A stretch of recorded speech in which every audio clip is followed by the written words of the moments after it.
last year we played some round-robin groups, and then we kind of ran that back in a truncated format. And then we played it again. Yeah, in the second stage as well. Now we've switched from that round-robin group format to Swiss, which, you know, Swiss is the player's choice.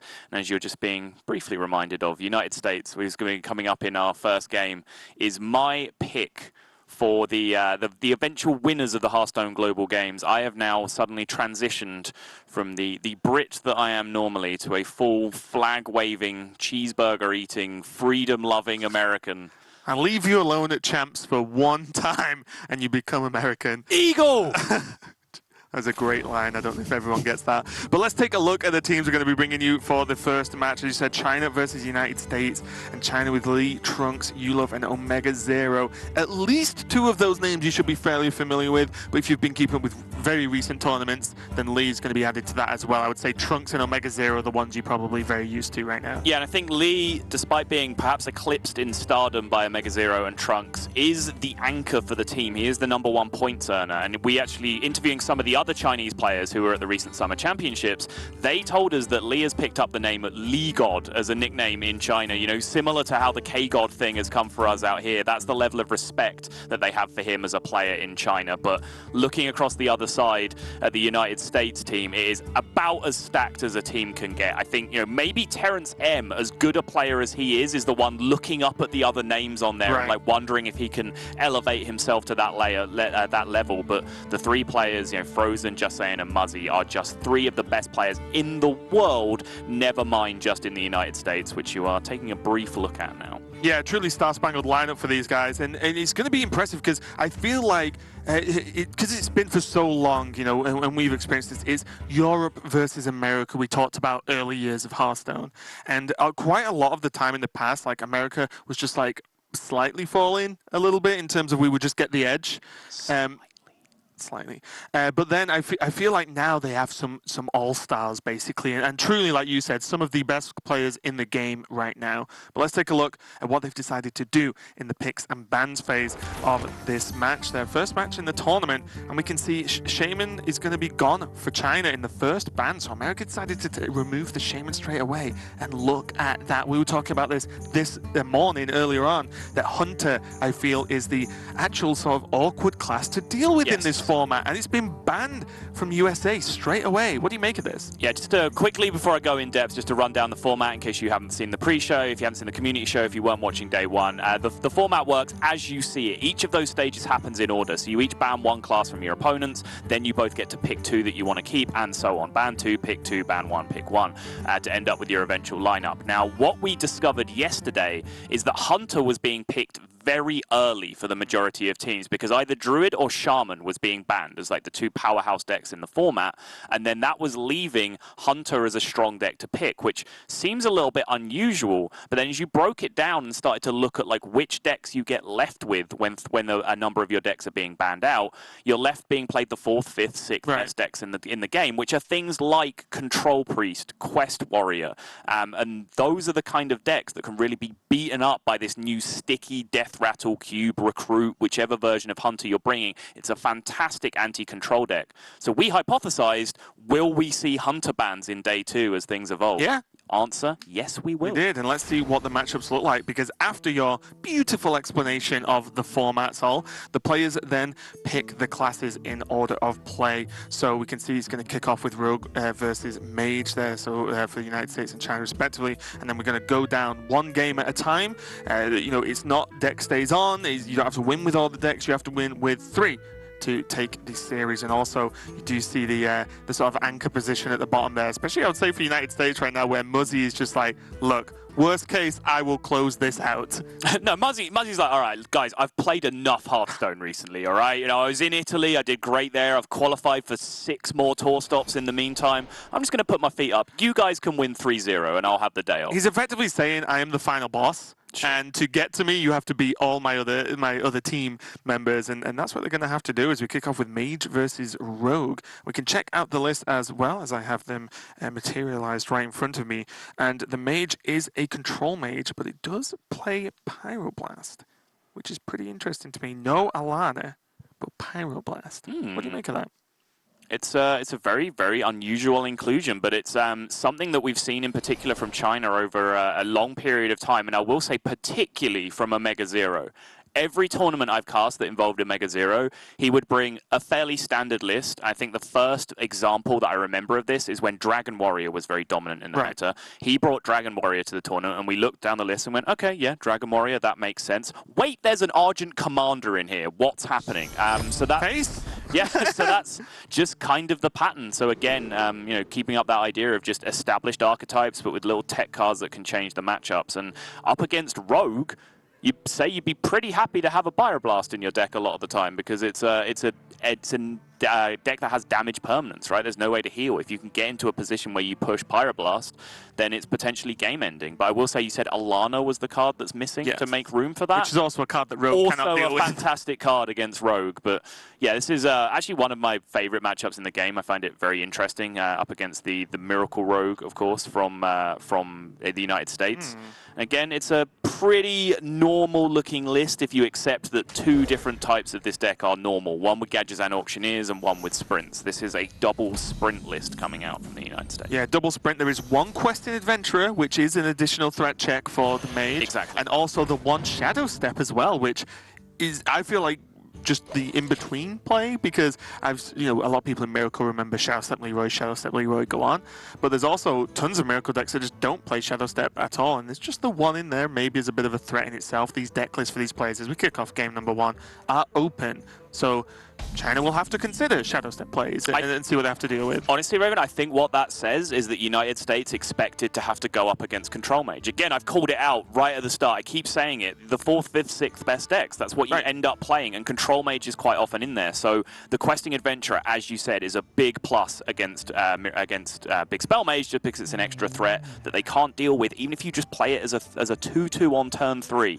they can't kill it. It's just a big threat that you can go off with. The Shadow Step as well is a huge help because it not only gives you the extra burst damage with Leroy, it also gives you more total threats in your deck with the Faldori Striders, which is your big problem against Miracle Rogue. You just run out of threats. Yeah, and let's look in terms of threats. Is very relevant to what's just happened on the board right now. You mentioned you can play Questing as a 2/2 and it doesn't normally die because they don't have early removal. Well, guess what? Cold Blood minions don't die either. They have 2 health, these ones, so it's fine. So jamming the extra damage to face, really nice play by Saiyan and Team America, right? Instead America! I just realized why I said, okay, Team USA, we're going to continue for the rest of the match. Because naturally you'd be like, well, I mean, I have Hench Clan Dagger, right? It's like, well, no, because it doesn't matter as much if you can just get 10 damage in the same amount of time. You would get a Hench Clan and a Dagger on board. And again, a Hench Clan coming down as a 3/3 on the board, yes, you lose +1/+1 on the following turn if you haven't daggered up and equipped in the meantime. But quite often, that dagger on 2, Hench Clan into 3 play is to protect your Hench Clan from 3 damage removal. Yes. You don't need to do that against Control Mage because they have no way to interact with your threats. So this is perfect play so far from Just Saying, which, no great surprise. Not only is he one of the best Rogue players, one of the longest standing Rogue players in the game, he also has 3 more of the USA and the world's best backing him up, and he knows how this matchup works. That's it, right? And it's the difference in, top tier pro experience of this is a textbook way to play that a lot of other players may not realize. This, we talk about how good the play is, but this is textbook, like, yes, you gain the damage because of all the reasons you said, but a lot of people don't see that. And textbook play as well, ripping the sprint just in time for the prep play on 4, refilling that hand, which was looking a little bit meager, to be honest. There was a Fan of Knives for a draw, but nothing too special. And indeed, Faldori Striders going to be in the hand now, both of them, and that makes every single draw a threat. It does, but now China actually get to play some Hearthstone. This is where Big Spell Mage actually comes into the game. Coin Dragon's Fury. Dragon's Fury again. Meteor now is a key card in the matchup as well because it's very, very nice to be able to find a turn where you don't have to fully AoE the board. You can use Meteor, for example, to take care of 2 4/4s, which is a quite common board state that you come up against. So Omega Zero and China's hand is looking pretty strong in terms of being able to resist a few threats. But as mentioned, with that Shadow Step in deck for Saiyan, now that he got that quick start, pushed Omega Zero down to 19, both threats of Shadow Step are live. If he needs to push damage, he has that Leroy and that Cold Blood out to push a ton of damage in the late game. If it resets and he needs to try and build a board again, he can wait with one of these Valkyrie Striders until he can then Shadow Step it later. Yeah, Miro's quite funny as well. I sort of did that moment where I was actually looking at deck lists. I looked up, and there's a Grizzly in the hand for Omega Zero, and I was like, is he just playing Grizzly in this deck? Because it's Omega Zero, right? Like, it wouldn't completely blow my mind. I was like, no, of course not. It's from the Wait, is there an Argent Commander in his control mage? Get him. Yeah. It's kind of removal. But speaking of removal, that coin, Dragon's Fury, does open up a bit of an awkward situation. Because we can see that, yeah, there's Dragon's Fury, yeah, there's Doomsday available next turn, but if you just drop a Valkyrie Strider on the board now, there's no real good way for China to actually kill it. Right. They're not going to just Dragon's Fury this, not when the card generates 4 force to kill later on. So this is very awkward as well. As you said, 19 health, but a minion on the board you don't want to deal with. Witchwood Grizzly, though, is going to put a bit of a stop to that. Well, I mean, in theory, yes, but yeah, against the class you are playing against, you know, dropping medium to high cost taunt minions is not really what you want to be doing as a defensive tool. And I think now that the Valkyrie Strider has come down, this is one of the real big talking points of the matchup. It's where things start to get a little bit intricate. Because one of the problems with this matchup is that as the rogue, you can't control when you allocate your threats, right? For all we know, that draw could have been a spider, and then a spider, and then a spider. And then there's 3 4/4s on the board, and then suddenly this Dragon's Fury in hand for China next turn just absolutely nukes their board. You don't want to do that as rogue. You know, if you had all of these 4/4 spiders that go into your deck as individual threats in your hand that you could just play out over the course of the game, this would be such an easy matchup for you. So the skill and the balance in this matchup just comes from like drawing the right number of cards at the right time to try and generate those threatening board states on average that demand removal from the opponent but don't blow out all the threats in your deck. And I think personally it's where a big dispute of like Sprint versus Auctioneer comes in, because Auctioneer can draw cards incrementally and be a threat on its own, whereas Sprint gives you that opportunity to just explode 3 spiders onto the board with 1 card very quickly. Yeah, one thing I will say as well in terms of Sprint usage and a benefit for Team USA right now is a Sprint was used before the Striders were put in the before the spiders were put in the deck. So now they've got a bit more control instead of just saying, well, we've got to sprint, boom, board full of spiders, the flame strike gone. But this is a great attack here. I love the way they've engineered this as well, because they saw 1 Dragon's Fury, and believe it or not, that polymorph draw is massive for China, because the point I was about to lead to, United States know they've seen 1 Dragon's Fury, so they know that if the second Dragon's Fury is in her hand, that's the only thing that punishes them, and it has the failure rate of that polymorph, which still just gives them potential lethal outs on the following turn. And even with 1 poly drawn from Omega Zero and China, they still hit the second copy to just leave a 5-1 in play. That's just lethal. That'll do it. Yeah. Really, really well played here from Team USA. I feel like, obviously, there were certain things that helped. The 1 polymorph draw and then the Dragon's Fury was still polymorph. Of course, finished that game. That is not disputable. But I will say every single turn was measured. Every single turn was controlled by Team USA, and they did enough damage. They set up enough of an awkward threat. Like I said, the Valkyrie Strider on its own. Yeah. Well, it's 4 damage, and you've already pushed them to 19. That's a threat in itself, yet what do you do? Yeah. It was very good control of it. Obviously, they had a good opening. They had the sprint with prep, which helped massively. But just going just enough every single time is how you beat a deck like Control Mage. And it's why I personally love Miracle Rogue so much, because you kind of see it in that game in particular. Miracle Rogue now is a deck where you just fly by the seat of your pants so often, right? Like you are always like trying to engineer these weird situations. You have a lot of cards in your hand that don't do anything in certain matchups. You know, Fan of Knives against a non-aggro deck. Shiv is again just a cycle card, and you have like a finite number of threats that you have to be able to find these turns where you just shove all in and you say, okay, this is my turn. This is I'm going.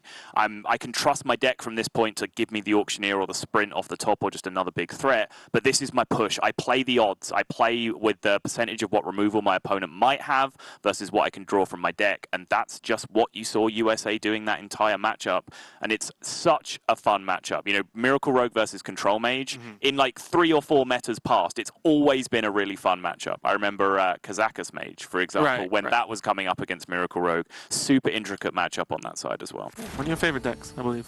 Kazakus Mage? Oh, yeah. Love it. Okay, well, let's... I love it just as much as I love United States. Let's go, America!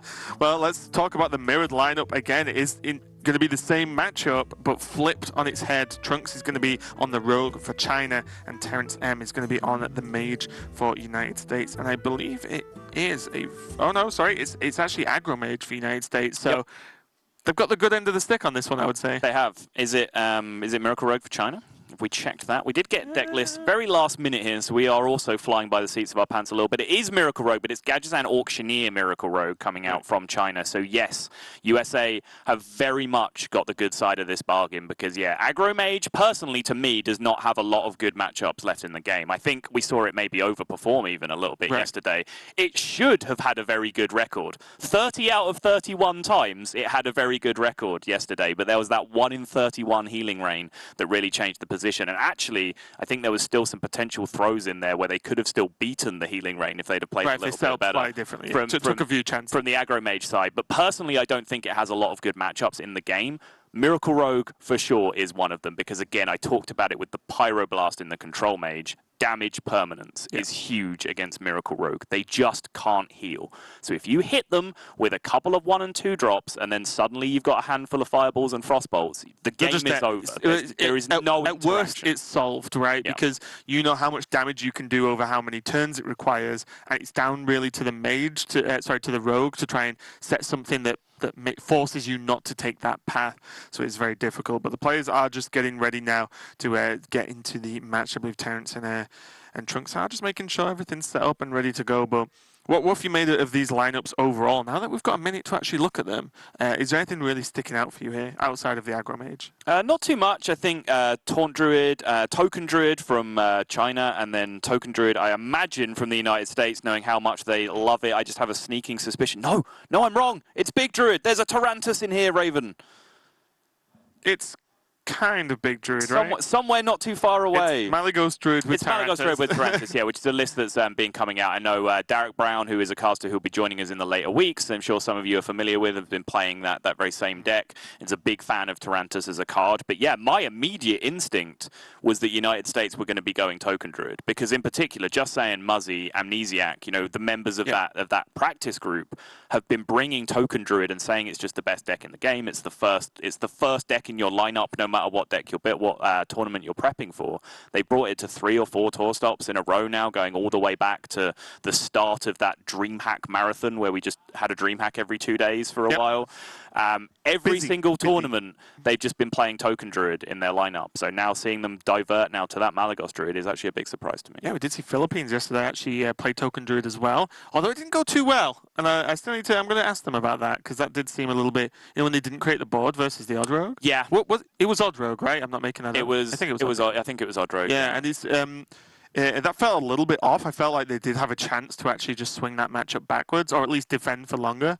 But yeah, I think Token Druid is only eclipsed by the fact that Druid is good right now. Just play Druid, put cards in the deck that are Druid cards, and you're probably going to have a fairly solid deck somehow, because so many cards, the key ones just being the Ramp, obviously, Branching Pass, Ultimate Infestation. Put those as a frame, and then throw other cards in, and you're probably going to get some wins on ladder no matter what. How do you feel about Scavenger Druid, Raven?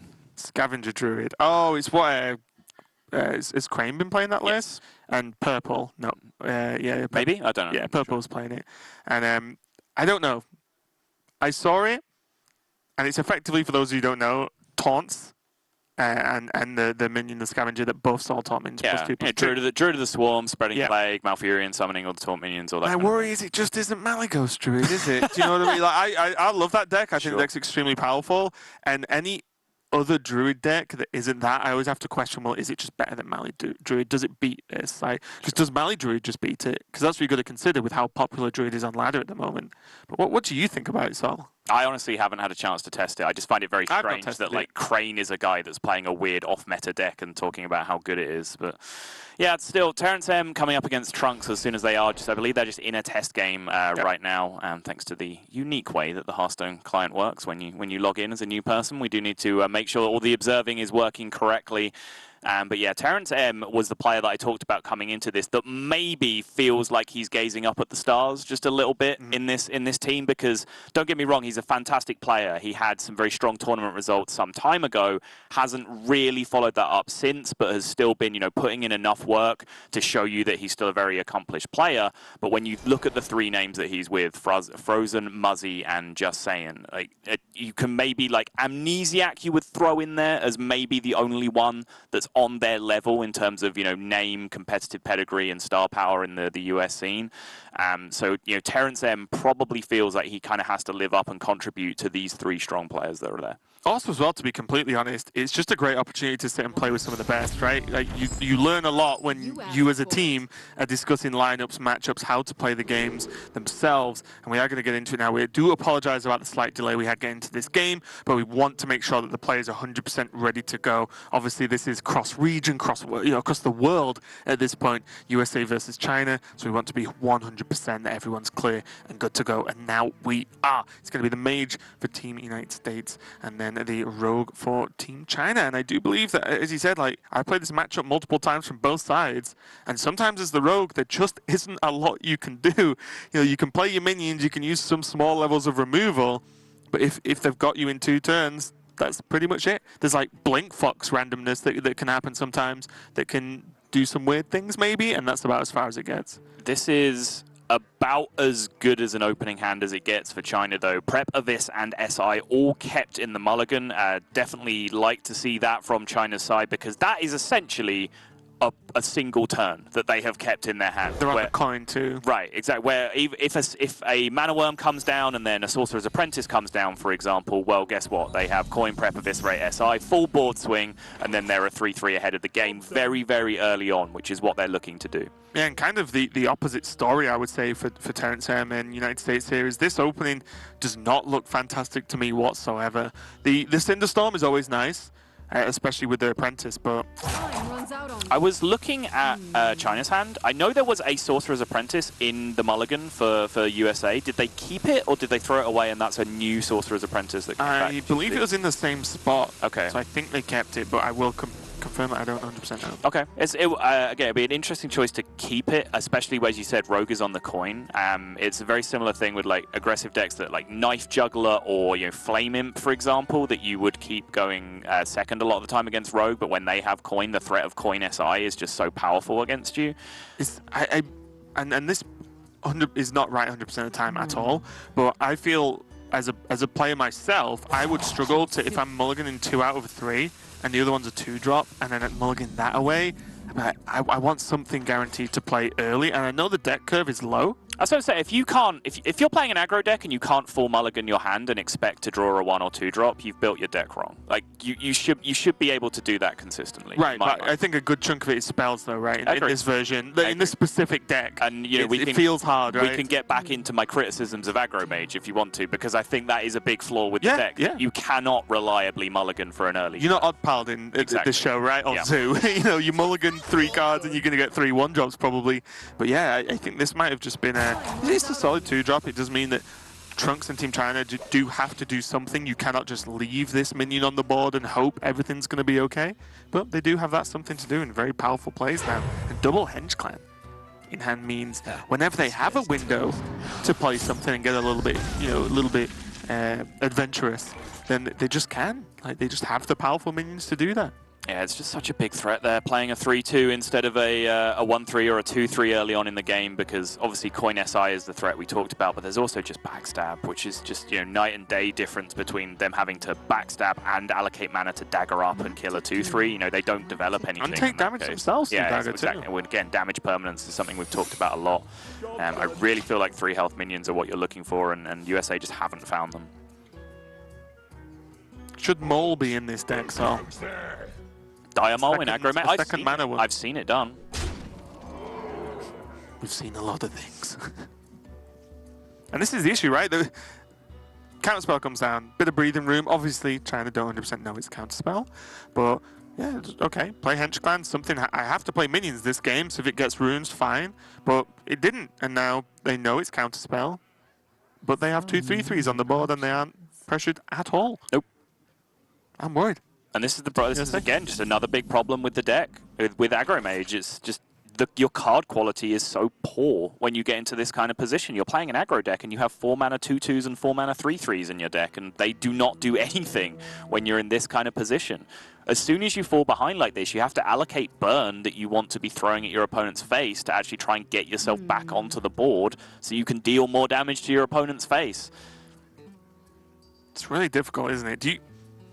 Do you have to try and make them have a dud turn by using secrets?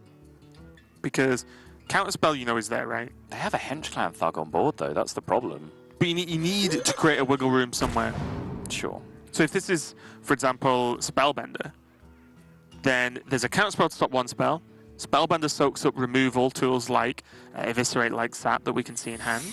So then it might just be enough of one turn to be able to play something to get ahead. All you've played on the board is a 2/2. Like, who cares if their removal gets messed up? You have a 2/2 in play. The secret was Vaporize, just so we are aware.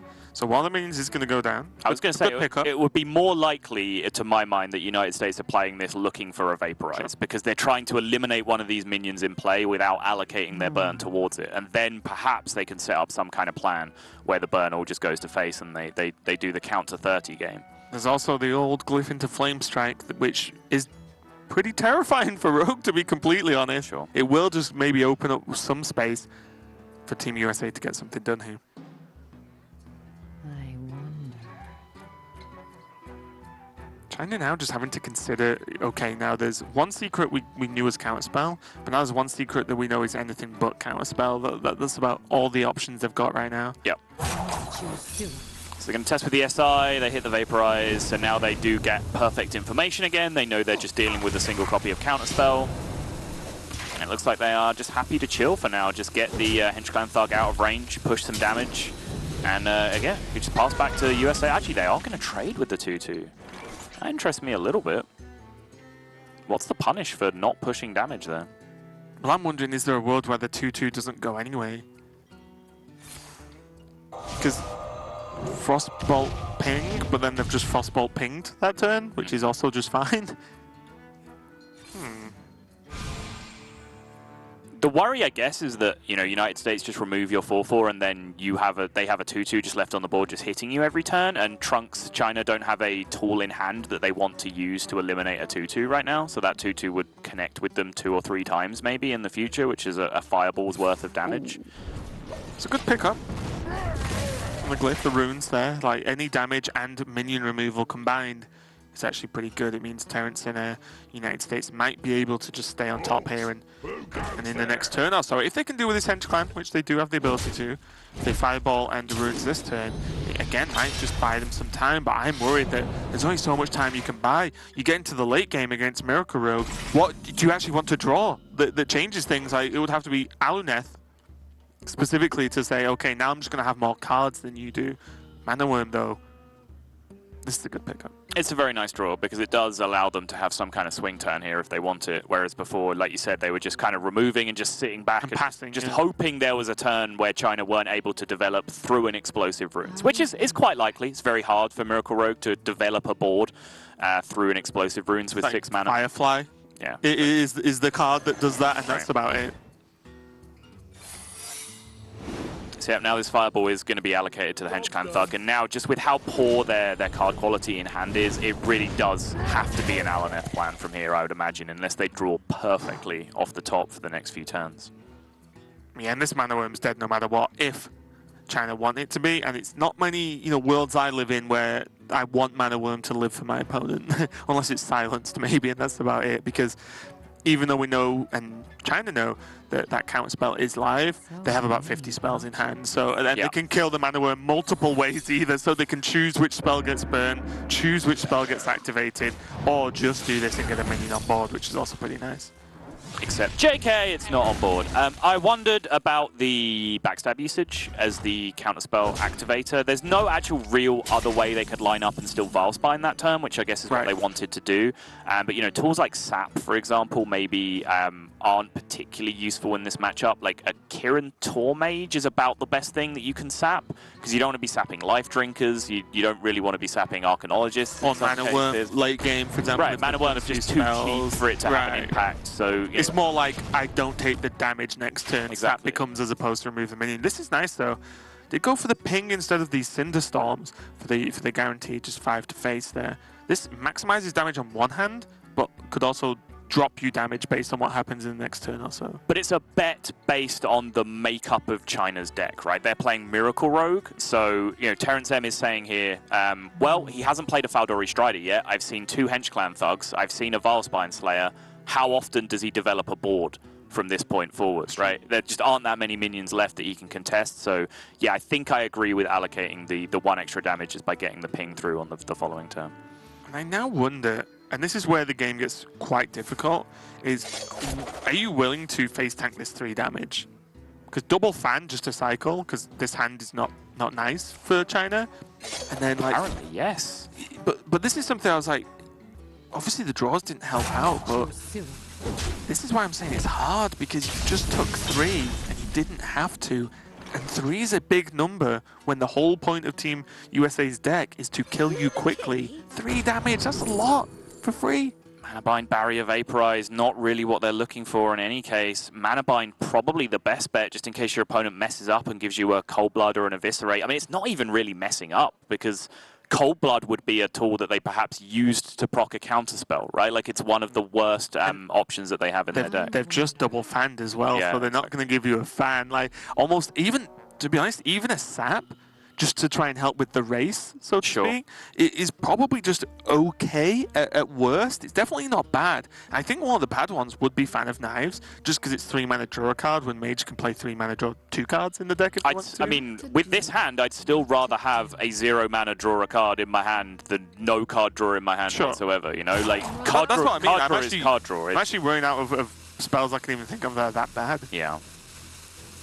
I do lean towards the Mana Bind here, but I think Explosive Runes would have been the first one they were going for here, because they're just on a straight damage plan. I think 37.5% is the odds of any particular secret coming out from that. And we'll find out what they picked in the near future, hopefully. Barrier? Took the Ice Barrier, okay. I mean, one more turn is one more ping, I guess. One more card draw. Feels weird to take Ice Barrier when there's no minions on board, though. You're not pressured, but this also messes with China. Wow, again, they just drop a Firefly into what was potentially an Explosive Runes, just willing to take it there. And now with the Cinder Storms not used, now suddenly your question comes into play, right? Were these worth cashing in when the board state was empty? Yeah, China could be on 14 now, if they used the 1 that was available at the time. The other argument that comes up is that United States might actually be planning here to use these as removal tools if they need them. They might not even be on a pure damage plan. They could just be using this to exactly this kind of situation, take care of some minions, and then they're in a position where they're buying more turns to draw their Alaneth, which again, Ice Barrier kind of plays into that strategy as well, right? It's just buying time for them to get through their deck to those cards that just end the game immediately. Yeah, and this turns a little bit weird now, right? Because we've seen, Terrence has told us and Team USA have told us that they like to ping when they can. Now, though, I think you almost have to play runes, mainly because you know there's a flame elemental in hand. Sure. And they just tried to proc one with Firefly. Do you want, like, the 4 damage to face right now? Yes. So, you know it's there, but it means they're going to miss a ping if they want to Cinder Storm as well. I guess Cinder Storm's kind of 5 pings, so... If they don't runes here, I'll be very surprised, because that elemental is there, and you know it's one of the few minions that's guaranteed to be in the hand. Yep. No, I agree.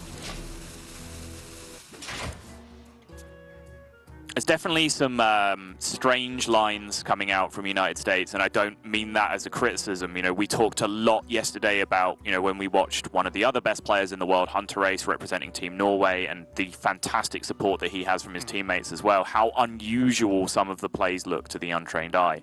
And I think we're seeing that same sort of thing now as we get like Muzzy, who perhaps is the only other player in the argument for best player in the world now, right? Like based on a complete package of ladder results. All the boxes. Ladder results, tournament results, peer-reviewed evaluations of his play. You know, Muzzy's the only one that's really up there in my mind with Hunter Ace. And again, a fantastic support network around him with the rest of Team USA.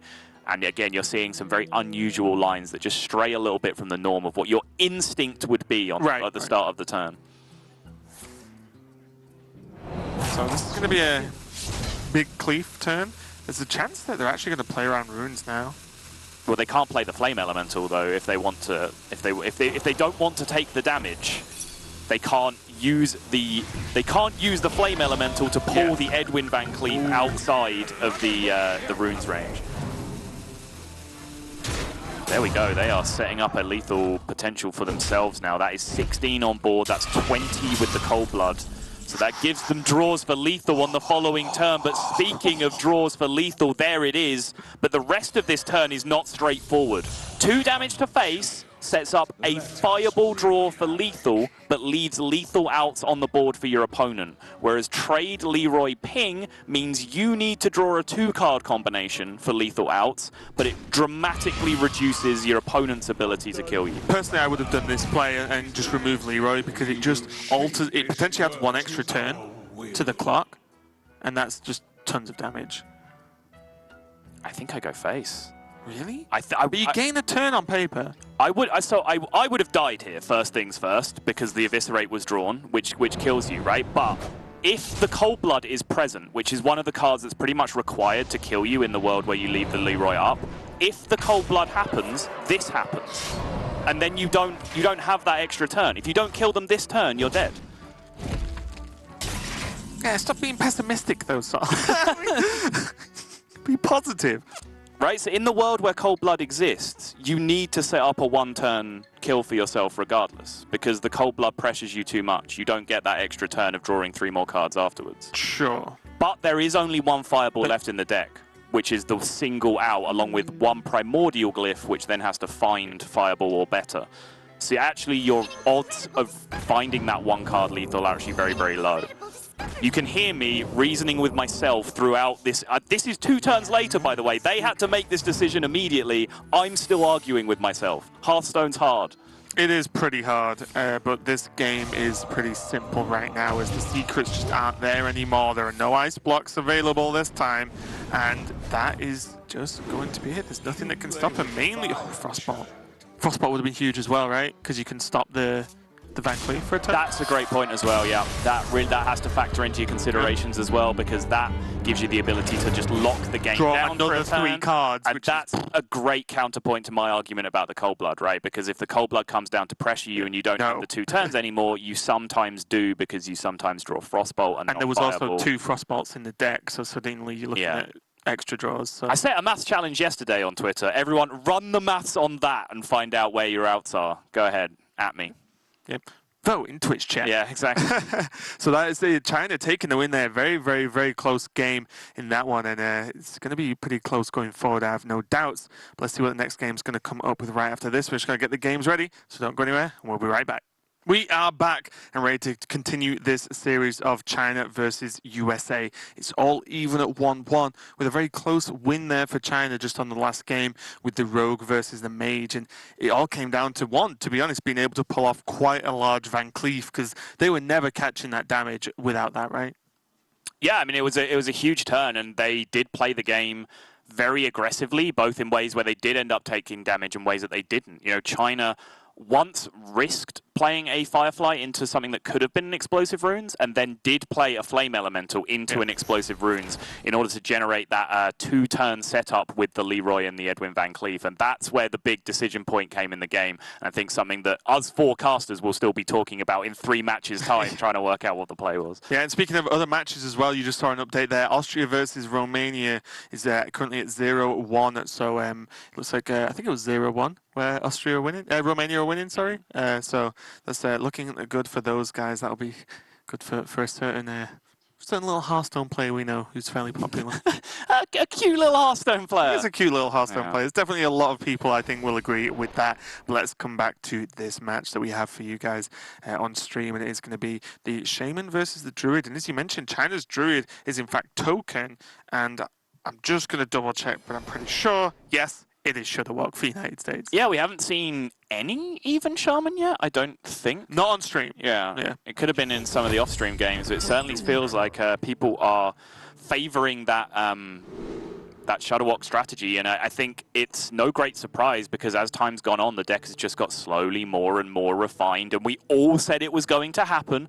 It had to be. It's one of those cards where you're like, it has to be good. Let me clarify, because everyone got it wrong about 7 times at first, right? Originally, it got revealed on the reveal stream. Everyone thought it was the most broken thing to ever happen, and then people played it for a day, and then everyone thought it was actually garbage. Right. And then a week later, an actual viable build appeared. And at that point, everyone started to say, okay, when this gets trimmed down and refined and some of the superfluous cards get cut out and we work out whether we want to play Keleseth or Murmuring Elemental or Zola or what's going on, 2 life drinkers or 1, all this kind of nonsense, once that gets cut down to a science, this is going to potentially be the best deck in the game. And we're starting now to approach that point. Even though a lot of those disagreements that I mentioned, Keleseth or Pyro or Murmuring Elemental or Zola or 1 life drinker or 2, still massive disagreement in the community on which is the best list to play. And of course it's meta dependent as well. Right, exactly, yeah. But it's definitely, people have their issues with Shudderwock, but I do like that this style of deck actually just exists and that it's available to create this really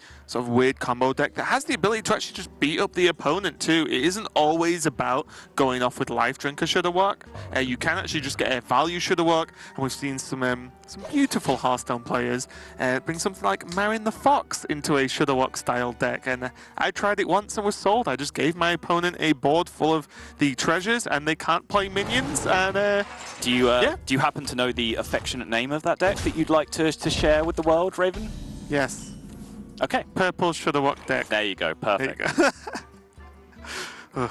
Anyway, looking at these hands, one, I just want to say Frozen did keep and only keep Grumble in the opening mulligan because it's just such an important activator, and basically is almost the card that makes the deck work, to be completely honest, outside of Shudderwock itself. Sure. And then outside of that, do everything, but Lee for China does have double Whispering Woods, but I imagine this just isn't going to be seen dropped onto the board until there is a Soul of the Forest to pair with it. Because one of the things about this matchup is the removal in the form of Lightning Storm and Volcano does just obliterate a board of just 1/1s or even 2/2s a lot of the time, right? It's still going to get the job done.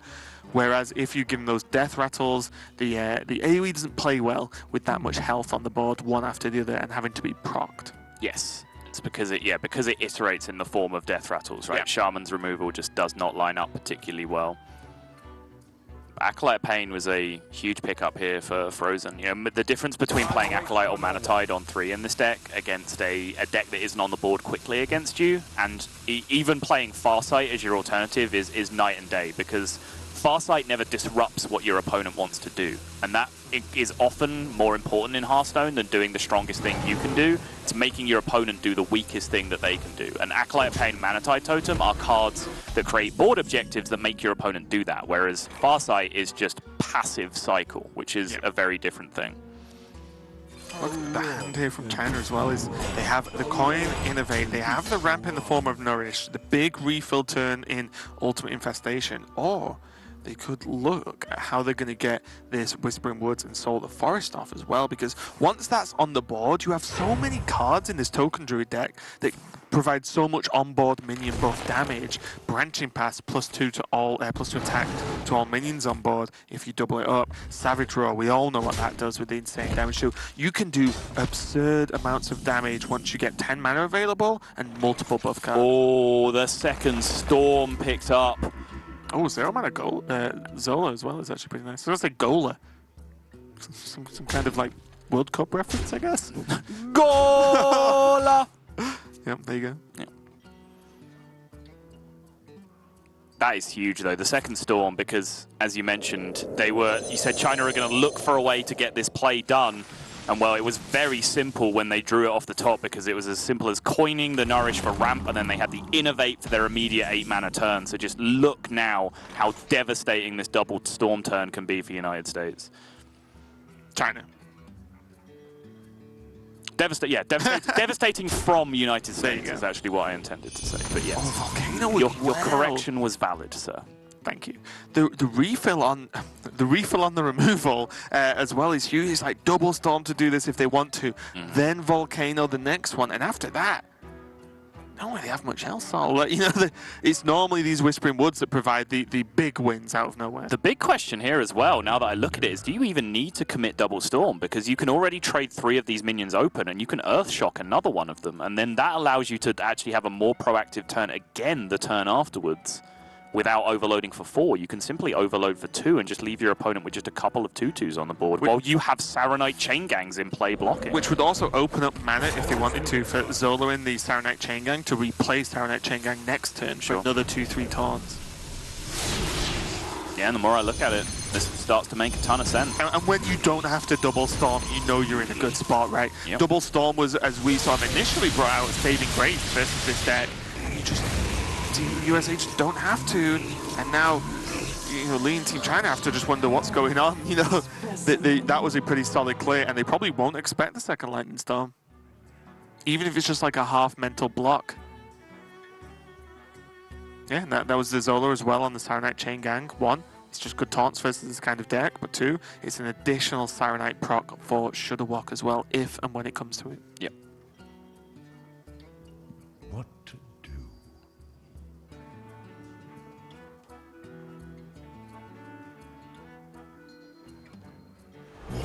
Remember now, this is Lee as the pilot for China as well. This is the player that if you missed Summer Championships, you might not know a lot about as a Chinese representative, but he has gathered up a huge amount of respect in the Chinese scene, as well as a massive number of tournament results. He's actually finished 2nd place, 3rd place, and 3rd place in Gold Series events in China, which, if you're not familiar with what Gold Series is, some of those are, 1,024-man brackets or bigger, just because of the huge, the population of China and the huge quantity of players that they have playing the game.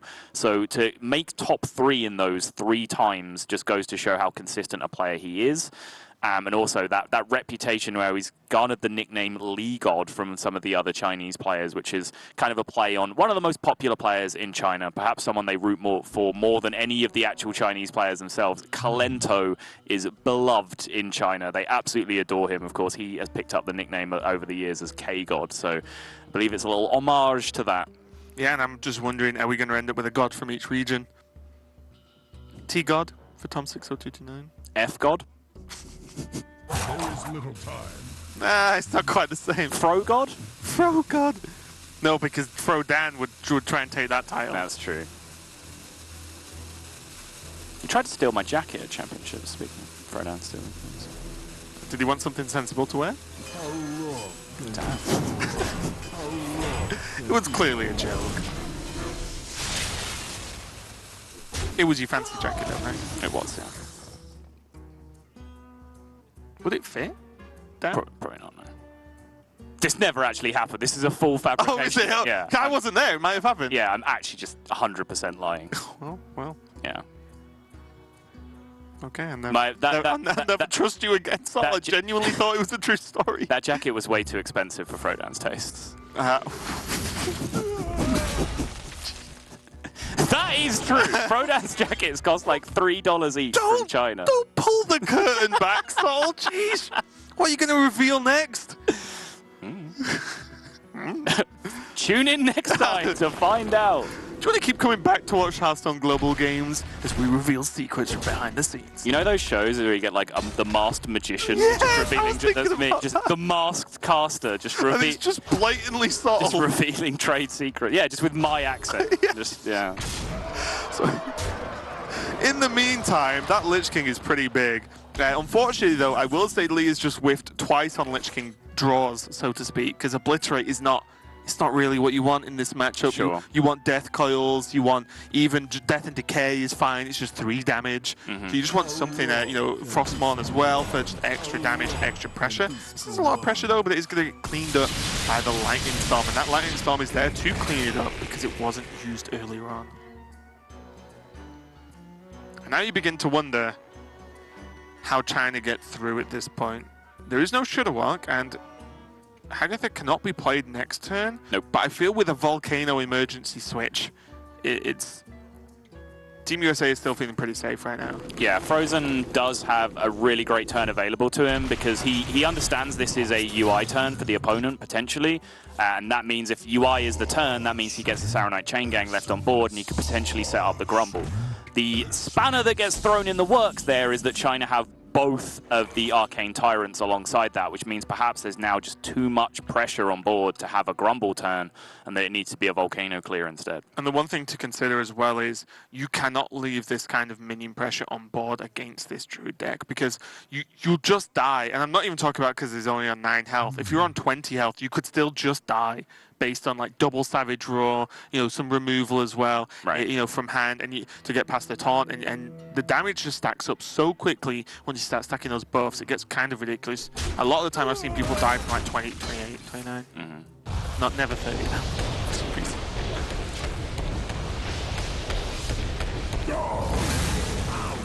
This does mean though it is only overload for 2, so Hagatha is live for next turn, as it is only 8 mana on the 10 mana turn. China now can just slam Malfurion. That's just 3 damage, puts your opponent to 6. Yeah, and provides 2 minions. Not a lot of damage that you need to push from this point. Well, think about it. Most importantly, you've just seen, so that's 2 Lightning Storms and a Volcano. Yep. The 1/5s generally survive the next turn. Guess what? Savage Roar, Hero Power, Power of the Wild. That's just a lot of damage again from 1/5s. Won't be the last time either. I feel with the announcement of a couple of new cards, we've seen that certain 1/5 is going to do pretty well going forward. That's a lot of damage from a 1/5. Sounds like a thing we might be saying a lot of in the near future. Yeah. It was just a 2 mana 1/5. Dead. And then you attached a 5/5 robot to it. And then more robots, and then you get something that gives Rush, Lifesteal, Divine Shield, Taunt. Yeah. Maybe it draws a card as well, I honestly can't remember. There's a lot of stuff. It doesn't draw a card. It's not Azure Drake, come on. It's not UI. It's close.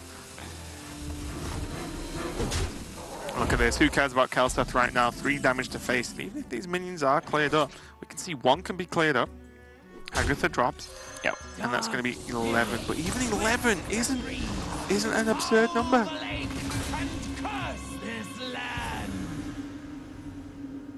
Branching Pass pickup now means that's 3, 5, that's 8 from the hero power. I think it's 10 total this turn.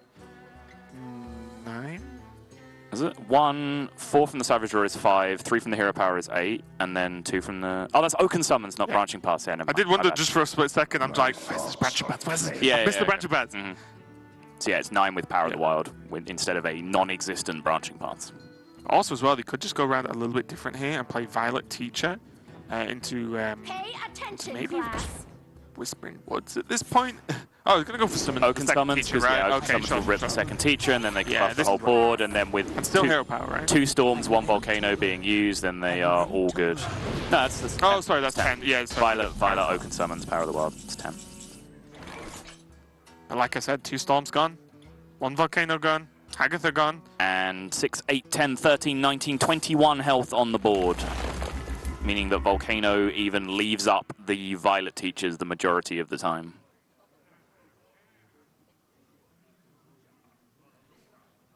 So Why's play that the Life Vicious Drinker stuff? because it's cheap. Pull a Lightning Storm off your Hagatha, and then Hex a Violet Teacher and Storm afterwards was perhaps the best case scenario that turn. Couldn't do that though, right? No? Can't Hex and Storm, you have 6 mana after the... Oh no, it was 1, right? Oh, sorry, it was reduced, yeah. But that's still right. They started the turn with the fast right, yes. Even that doesn't work. I'm trying to find some kind of ridiculous out since we saw one yesterday with the 1 in 31 Healing Rain that did come off, and yeah, it just doesn't exist, I don't think, in that scenario. Yeah, trying to move up. That Token Druid, again, I think it is the deck that kind of gets forgotten about because Token Druids existed for a long time, whereas now we're dropping like 30 mana's worth of minions in 1 turn in some druids, or you know what, you can do that with a Violet Teacher as well. That's true. Or you burst in with Maligos, for example, these big taunt walls, the Hadronox turns. Yeah. But Token Druid, we saw two levels of like the token push get cleaned up pretty easily, and it still was just too much. I will say I think the UI into Double Tyrant was something that they didn't expect to deal with. It's not something you're used to dealing with every time, right? Yeah, because they, like I said, during that turn, they had options that turn, where if it was just UI and it wasn't a high-pressure turn behind that, they had Grumble options and just replaying Chain Gangs, and that can theoretically keep them alive for a turn without getting them stuck in that overload loop that they found themselves in for 2 or 3 turns after that, but that just wasn't the case because there was such a high-pressure turn afterwards. I think the other key point in that matchup as well is when the Lich King just got to survive for a second turn, and it was kind of That's true. It didn't really do a great deal of damage because, like you said, it didn't pick up great cards in terms of the Death Knight cards, and it didn't push a ton of face damage, although they did dump the Savage Roar afterwards and push with it. But it's the fact that 2 entire turns had to be spent allocating removal to dealing with a Lich King. Right. Yeah, and it was just a little bit too much there. So China are going to be ahead now, and you feel a little bit worried, Sal? A little bit concerned, but it's a long format from here. You know, I think USA will be unlikely to face many more difficult challenges than they are against China, just with the quality of player that they have available. So, you know, Swiss is a long road, and you can lose your first game and just say, okay, you know, we got a really rough matchup round 1 of Swiss, and then from this point we're down into the 0-1 bracket. We'll be theoretically playing against other teams that lost, but hey, joke's on you. You can play Norway next week. Yeah. Ugh. That'd be a crazy match. If whoever loses this just plays Norway next week. I mean, look at, for example, some of the other matches we've got coming up: Netherlands and Germany. I don't know who I'd rather be at that point. Like, you know, one of the 0-1s or one of the 1-0s. Obviously 1-0 in general.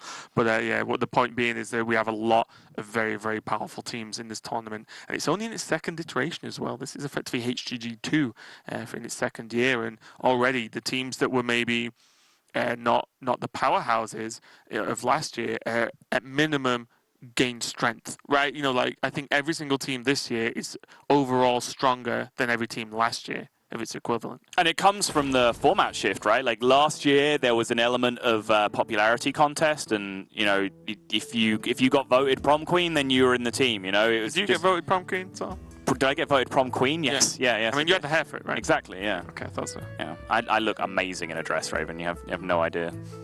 I got the tiara, I got the sash, beautiful sequin dress. The worrying thing was then, we spent a lot of time together over a couple of years, and we've talked about, you know, like, life stories and stuff, and I was like, has Saul ever told me he wore a dress once? I think maybe he has, I'm not sure. Find out next time on HGG. We'll bring the pictures, but most importantly, we've got the next game coming up. I did actually just a little bit miss what the next game was in terms of decks, so I don't know if we can have that back up on the screen. We have it here. It's Priest versus Warlock. Priest versus Warlock, I believe. Yeah, there you go. You love versus Muzzy. You love versus Muzzy. Priest versus Warlock, and again, this is...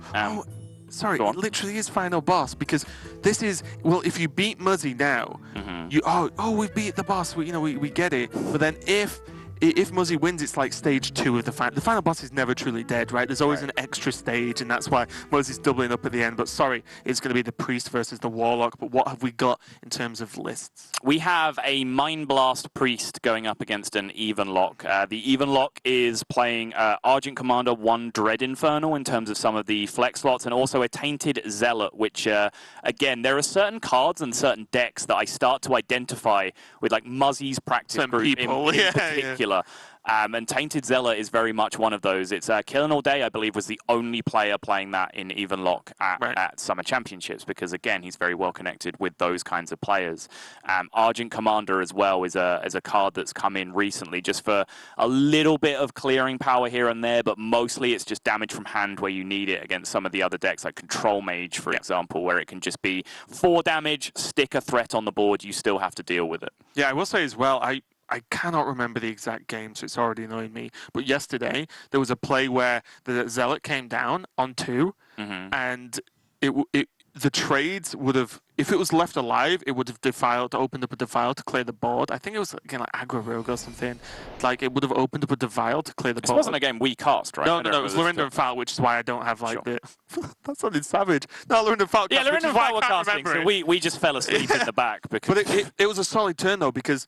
Lorinda was saying playing the Zealot on 2 instead of like a defile to kill something and then kind of setting up. I remember. It's using your Zealot like as a defile. And yes, it was very powerful for just a 2-drop you put in the deck that has uses late game as well. I've not really played Zealot in even Warlock yet, and it's something after seeing just that one play yesterday, I'm like, you know what? I think I'm not giving this enough credit, but let's get into the game. You're a very impressionable little boy, aren't you, Raven? I just see, it's like a dog. I just like chasing things. Monkey see, monkey do. Exactly. I just see something. You know, I need to try this. Yeah. And it happens a lot with decks. It's like crazy decks. I see it. Okay, cool. Let's try it. Oh, I'm bad at this deck. I'm going to go back to what I know. Hunter. Well, Muzzy is hopefully going to get back to what he knows right now, and that is winning lots of games of Hearthstone. As I mentioned, he's probably the only other player that you can really put in up against Hunter Ace in terms of, you know, the best performer this year, or the all-around tick all the boxes best player based on any metric you want to throw at the game. Muzzy is the USA's representative that's kind of up there against Hunter Ace, and Hunter Ace could not lead Norway to victory yesterday, and it would be, you know, again, a big surprise if we were to see, you know, Muzzy's team and Hunter Ace's team, two of the biggest performers of the year, both falling in round 1 of the Swiss. Yeah, I would say, you know, falling to China isn't completely unexpected, though. Nope. China are pretty Agreed. powerful in themselves. Let's see. Well, so this matchup's become a little bit weirder for me. This used to be the Priest versus Warlock matchup back when, say, Raza Anduin was a thing. Like, the deck was almost made to beat the abundance of Q blocks because you just kill them too fast in one big burst. Sure. But that isn't really doable now without Raza. And also, Even Lock has so much healing. They're playing Troon Brewers, you know, and often it's... Is it enough to push them past into a safe line to not get just blown up by the Priest is my question. You can definitely engineer good spots as the Priest because, you know, for example, 15 is a number that the USA will want to lower themselves to themselves, of course, because that's where Hooked Reaver becomes a threat. And without Hooked Reavers online, you have very limited numbers of threats that you can play out. If they're able to do that, 15 is a number that Mind Blast Priest is very, very capable of doing, right? So quite often you'll see Warlock get into positions where it's lower themselves down, play the Hooked Reaver as a 7/7, then immediately heal up on the same turn so that they get outside of that 15 range. For me, the problems for Priest in the matchup come less in that late game situation of trying to achieve lethal, and more in the early game spot when, you know, the Warlock just starts jamming Giants turn after turn because they don't have a lot of interaction with minions of that size up until Psychic Scream comes into the game much later.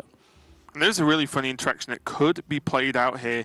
If the Giant does come down from United States, then there is the Twilight Acolyte to effectively swap attack. So the Giant would be a 2/8 and the Acolyte would be an 8/4.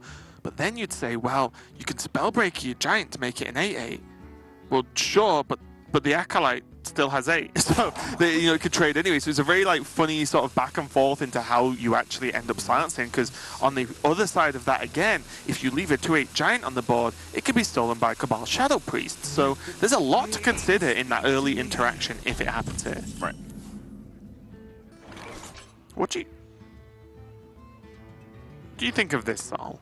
Playing an Acolyte into a 3/2 is not normally deemed the best play in the world. Thoughts? I was waiting for the question. What do you think about this? Sure. I think it's totally reasonable. I mean, my counterpoint to that is like, yeah, okay, you're going to draw one card off your Acolyte of Pain, it's a value trade on the board, but the question is, like, when else are you playing it if not this turn, right? Like, if a Mountain Giant comes down, then you probably have to neutralize it next turn with the Twilight Acolyte. If that doesn't happen, then you are going with you're going with a more development play with a Twilight Drake of your own, perhaps to contest their Twilight Drake 1-for-1 and so on. So it's a long time before that Acolyte of Pain comes down and hits the board and draws more than one card, right? And which minions in your opponent's deck are you trying to line it up into where it's going to draw more than one card? Right, and also if it draws you the card now, you've gained something now instead of might gain something later, right? It's not too high of a chance. And the Twilight Drake was a follow-up and no Mountain Giant, which again just doesn't feel like super standard play, but there are merits against Priest to do this, right? And also, like I said, the kind of blowout of the Acolyte potentially, removing the threat portion of the Giant is something to consider. Twilight Drake now just comes down to contest 1-for-1, but I mean, if this is the situation that happens, if you play a Twilight Drake, you know that quite often the most likely play from China is a Twilight Drake right back, and you've got a very, very nice hand for dealing with that counterplay from your opponent right now if you want to.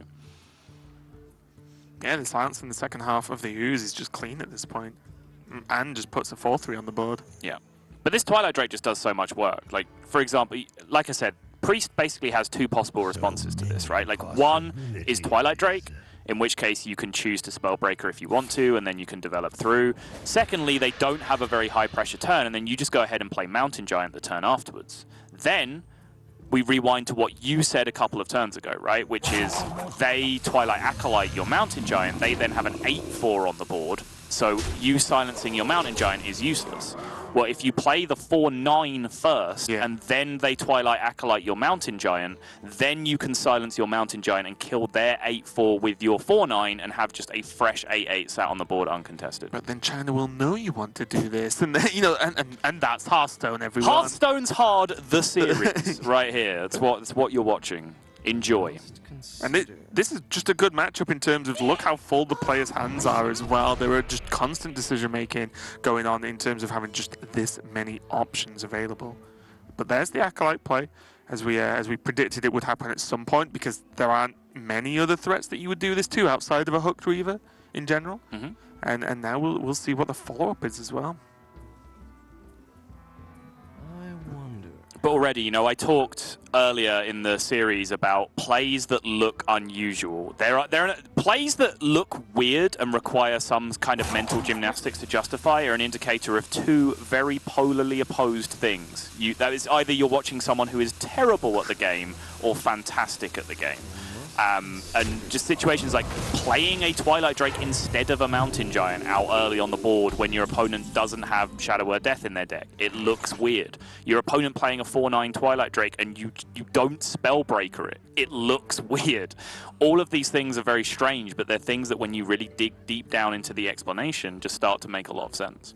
Yeah, now the Argent Commander makes a lot of sense. Get red, Twilight Acolyte. It can be used to kill it this turn if you want as well. And it does mean that there is a small window next turn of the Cabal Shadow Priest. That's what I would be afraid of right now, because I just don't want to give my Priest opponent extra stuff and me losing 8-8. Like that, this Mountain Giant is game-winning in almost every matchup if it gets to hit face. Yeah, and I think that's the big argument, again, as appealing as that Argent Commander looks, that's the big argument to kind of go back to the plan that you had originally. Especially because it kills the Drake. Right, but now there's also another consideration on Team USA's part, which is we've waited so long to get this Giant online and attacking as a big threat that the issue of Psychic Scream becomes very real for the opponent, because we're now going into China's turn 6 and they still have coin available. Which I think is why we saw the Giant go face and not take the value trade. So if it gets screamed where you got 8 damage in, put them to 15. I think they went face because then they have less life. That I did just say you put them to 15, which is yeah. But I'm just saying I don't think Psychic Scream breaks that tie. I think that mounted. I think 8 damage goes face. I think that just happens that turn. It's very difficult. Sounds like that should be printed on a T-shirt. Well, 8 damage goes face. That just happens. Yeah. Okay. A little bit tricky to deal with 5 health versus the 4 attack that's available on Yulov's side of the board. Is there anything he can even get now? Like from Visions? There just isn't, right? It's just, Nope. It's just not going to happen.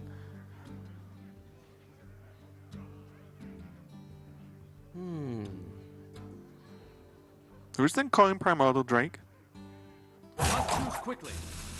Afterwards, which means the combination, if the Giant isn't healed, of the Dustbreaker and the Primordial Drake will kill off this Giant, and it keeps, again, the Twilight Drake alive and kicking to help deal with the follow-up minions from Team USA here.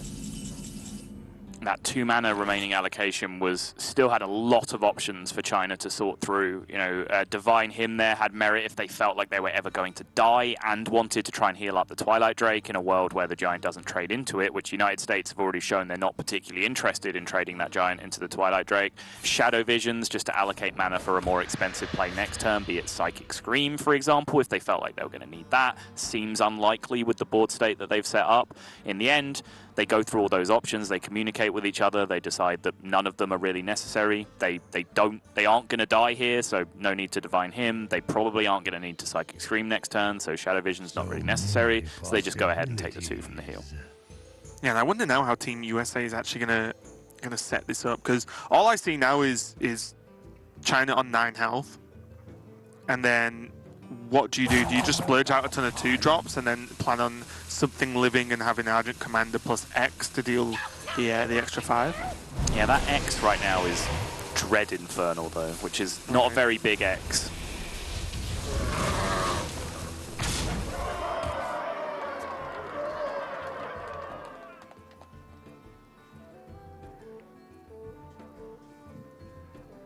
The one Mind Blast is in hand now, so that's going to be the 15 you were talking about for a start. You can actually just do on turn 10. Yep. With just Mind Blast, Holy Fire. You don't need Anduin, you don't need anything crazy. But I think Holy Fire on this Giant feels like you have to hit.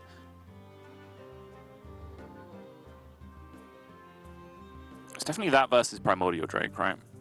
I think Primordial Drake definitely you can see the argument for.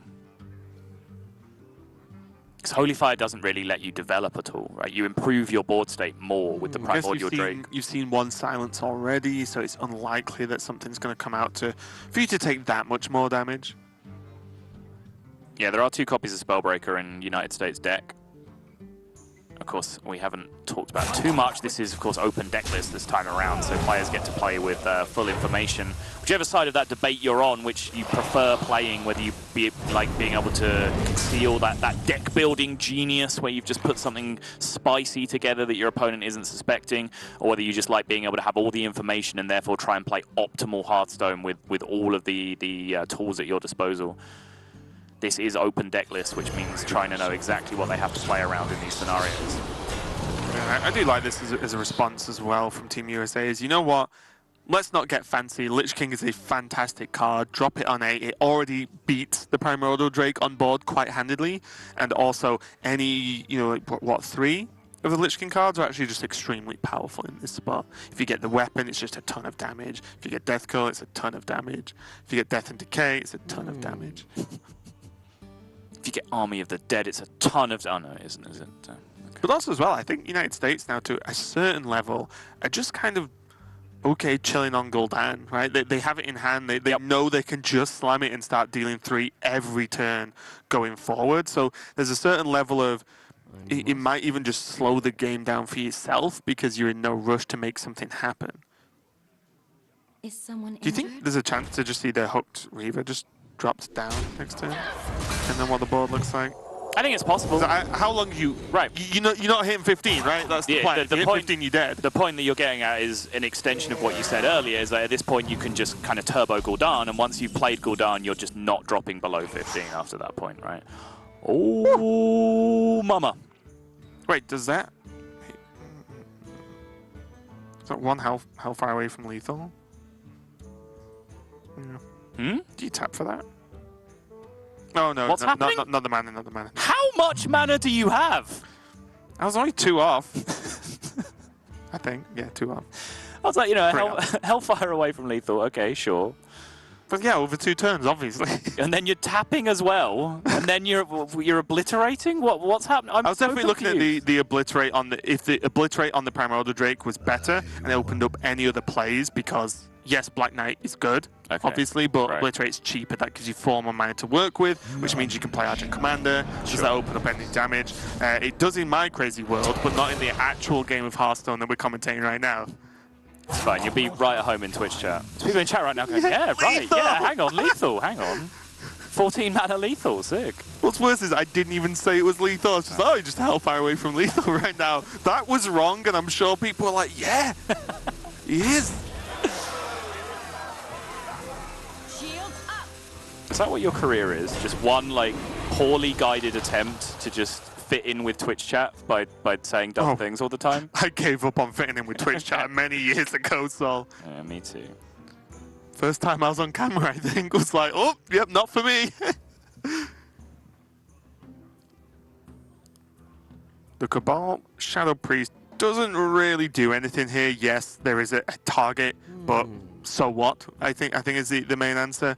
It's just what you love and Team China have to do to deal with this situation, because frankly, that's just a lot of threats on the board, and we joke, but Hellfires haven't been played yet. That's potentially 6 from hand that China have to consider. You're trying to say he's a Hellfire away from lethal, Raven? 2 Hellfires and 1 damage away from lethal right now. Gotcha. Without the minions. So there finally comes the Shadow Visions into Psychic Scream turn. I talked a lot about how it wasn't important that China allocated that Shadow Visions on the turn that they did. Seems like it's worked out that way because they managed to get that 2 healing in. Now they, on turn 9, were able to get that Shadow Visions off into the Psychic Scream on pretty much the exact turn they needed it. Yes, Raven, I know! Don't say it! Don't draw Oh, why wasn't that draw Hellfire? Come on, game. I'm rooting for the USA here because they're my pick, and I still would have been so annoyed if Hellfire got drawn right then. It would have been a crowning moment in my casting career. I would be 52 years old still hearing about that time where he was actually a Hellfire away from lethal. The best part is, it didn't happen, and I'm still going to talk about it a lot.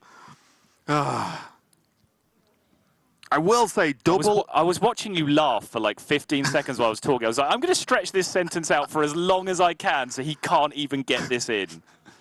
I will say, because one of us has to reel this back in. Yeah, me, right. Argent Commander's a face. You just need to Hellfire.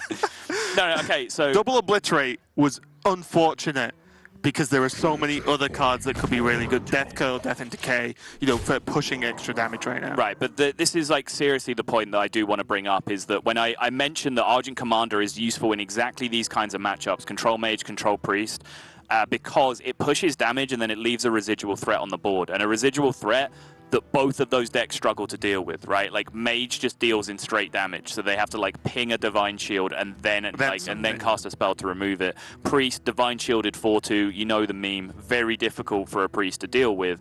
And the fact that they're playing it here on this turn just, again, keeps the stranglehold on the matchup, because now Priest really aren't in a position where they can just go like, Shadow Reaper Anduin, I'm going to take control of the game now. Alex Straza, I'm going to take control of the game now. It's a good spot from the United States to recognize that this commander doesn't just have to do 4 from hand with a Hellfire to end the game. It can get on board now and do 8. Yeah, I'm looking at Alex Straza right now, and defensive Alex Straza. Defensive Alex, but then you've got an 8/8 and also the 15 from hand, right? Like if they don't kill the Alex and think they're safe, then they die. It looks like Holy Fire into the Dustbreaker does remove a lot of half the power on board, and the Hellfire's going to be pretty good here. It's a Hellfire away from lethal, Raven. It's a Dread Infernal away from lethal. You weren't even close. Hellfire wasn't lethal. Dread Infernal was. Let's go USA. Home of the free, land of the brave, something like that. I think that's backwards. I don't know. America, let's go.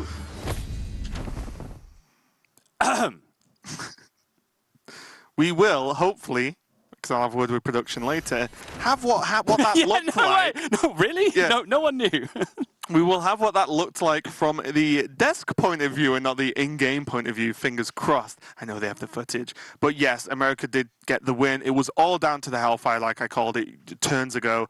But yeah, they did get on, and that could have been a little bit dicey. As I said, there was almost all game, 15 damage from hand from China in the form of the Priest, and it just never got there. But this match is all squared and all even right now. Who's going to win? Just hang on for a couple of minutes and you'll find out.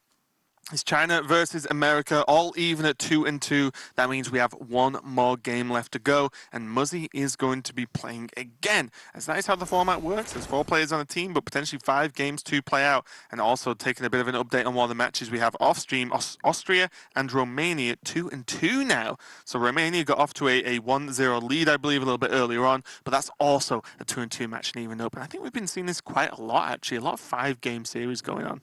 Yeah, I think it's probably been true. I don't think we've seen a 3-0 blowout just yet in very early in day 2 now, of course. But let's focus in on what is a very important game number 5 and perhaps the biggest clash of the tournament so far. China versus USA. 2-2 based off the back of some very nice even Warlock play. And, you know, we got carried away with our Hellfire meme at the end there. But actually, that is a game that not many people win. If you rewind it back to how deep we had to go into explaining like the sequencing of the Twilight Drake and the Mountain Giant it started literally from turn 3, those decisions started kicking. So the majority of players would have just played their Mountain Giant on turn 4. They would have got Twilight Acolyted. Very different situation, whereas USA ended up in a spot where they had an 8-8 Mountain Giant consolidated on the board, and it attacked. It attacked twice, I think, dealing a huge amount of damage and then setting up that pressure that eventually ended up with that Dread Infernal lethal. So again, it's a huge win for them to pick up just to get themselves back into this spot, but they are not over the hump yet because now Muzzy and the United States have to run the odd Paladin into the even lock. Yes, this is tough. If you've played a little bit of Hearthstone recently, you'll know Warlock has a lot of removal available to them. One such removal is called Defile, and it likes chewing minions in 1 health increments. And guess what? Paladin has a lot of 1 health minions available to them, as well as 2 health as well. You know, they kind of build a Defile for the Warlock most of the time. Yes. And that is one of the key points. How do you make a Defile as bad as possible? And I have an answer for you. It's your boy, Shurus Bard. Oh. They put Hunter Ace in the deck? You just ruined my comedic timing, Raven. I'm so mad. Boisterous Bard is a card that I saw Zalay tweet about recently, and it's actually a card that I've been running in Odd Paladin recently as well. My immediate thoughts being because Zoo came into the game, and the way that Zoo beats you is Despicable Dreadlord. Using Boisterous Bard to pull your 1/1s up into 1/2s can really lock out that game. But then Zalay experimented with it, and he was tweeting that it was more useful in more matchups than I had even thought about, because you can use it to pull 3 health minions up until 4 against Shadowwalk Shaman, for example. So Hagatha and Wild Pyro Lightning Storm and things like that don't work particularly well. Also, Druid's pretty popular, and guess what? Swipe's a card. Swipe is a card, exactly. But also, it can help you break Defile maths, and it can also help you play around Dread Infernal in this matchup. Now, there is me, essentially you just were listening to evangelism for the cause of Boisterous Bard. Well, bad news for the United States, they're not running it. They just have 2... Delay will be livid. They just have the 2 Stonehill defenders in there and 2 raid leaders, 1 Divine Favor in those 3 mana slots, alongside, of course, the unidentified Maul and a single Void Ripper. Okay, I thought you'd stopped after the Maul. I was like, wow, they're really not playing a Void Ripper, even 1. Some people are playing, well, a lot of people actually are playing double Void Ripper, for example, but not playing 1 seems scary, but you said it, they did get that in. And so far, United States are ticking a subtle box of Odd Paladin. They pressed the button. So that's a... Big fan. Yeah, big fan of pressing the button. Poland are not. Hard to argue with the hack that they had, crushed the game, yeah. So... It was a yesterday game, so you can catch up on the match if you watch the VOD from yesterday. Yeah, it's curious. I mean, I wouldn't mind some input from other players if you want to at me on Twitter, because in the interview afterwards they said, yeah, we all understand that's how you play the matchup. As if it wasn't just a reaction to the hand that they had. They just believe that you are supposed to aggressively, dump all of your power and ignore the button. So, I don't know. Feel free. Fill me in. Thoughts. At me. COL_Sottle. Casual self-promotion. Yeah, I mean, why not? I mean, they're on the screen most of the time for us anyway, so I will say that the Tyron Big pickup that also plays around Defile, just a little bit. It has been known to play around Defile, yeah. But also, just most importantly, pushes damage that shouldn't exist on that given turn, right? Now you have kind of like 3 level ups, but this one's more flexible because it affects all minions and not just the 1/1 Silverhand recruits level up effects. There's the Mountain Giant, and I think that is a very clear signal to China to go ahead and just wipe down this board, because now they can actually start to dominate the board with the Mountain Giant of their own, having taken control, and this is already looking like a very bad situation for United States, because on top of that, there is 2 Dread Infernals in hand for Warlock. It's something that I hadn't even noticed. There are 2 Dread Infernals and an Argent Commander in China's list, and 2 Dread Infernals going up against 0 Boisterous Bards just does not seem like a good exchange for Team USA. They played Black Knight as well. Yeah. It's just a lot of 6-drops. They're all in there. Yeah. I'm like, what's the cut? 2 Spellbreakers as well. I mean, differences from USA's list, they're not playing that Tainted Zealot, for example, so that opens them up a spot which becomes that second Dread Infernal almost directly. Mm-hmm. Yeah. Kind of does the same thing. If you don't think about it. I did think about it, though. That's the problem. Direct misplay. Is that the mistake I've been making all these years? Thinking about the things that you say? Oh, yeah. Okay. I don't. Fair point. You got me there. Good point. Well made. Okay, but is this going to be a good giant this turn? Because although you do want to get it down and you kind of outpace the aggro decks with the giant, which happens in many matchups, are there too many minions on the board? Are you a little bit afraid of the potential strong turn 5 plays, such as Fungomancer, such as maybe not level up with only 2 dudes available? But is it a little bit too scary? China decided no, and I'll be honest, I don't have a strong argument against doing anything else but this turn. Yeah, exactly. My simple argument is, what is your other play? Right. You don't have one.